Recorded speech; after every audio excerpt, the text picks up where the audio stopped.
చేరినటువంటి మీ అందరికి కూడా ప్రత్యేక ధన్యవాదాలు. మీరు పార్టీలో చేరడం అంటే కొండంత బలం. స్టేట్ ఇష్యూ అయినా కూడా ఇప్పుడు 100 కుటుంబాలంటే స్టేట్ ఇష్యూ అవుతుంది. ఏం బీక్తున్నావురా బాబు నువ్వు ఎమ్మెల్యే, అక్కడ ఒక గ్రామం మొత్తం హరిప్రియమ్మ నాయకత్వంలో బీఆర్ఎస్ లో చేరుతుందనే కార్యక్రమం వస్తుంది. అంత గొప్పగా మీరు కార్యక్రమం ఏర్పాటు చేసినందుకు మీ అందరికి కూడా ధన్యవాదాలు తెలియజేస్తాను.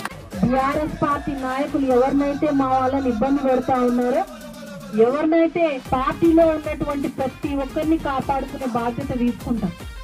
ఎవరినైతే ఇబ్బంది పెడతా ఉన్నారో ఆల్రెడీ పింక్ డైరీ పెట్టి మరీ రాసుకుంటే ఇంతకింత వడ్డీతో చెల్లిస్తామే తప్ప ఏది కూడా మా దగ్గర పెట్టుకోండి.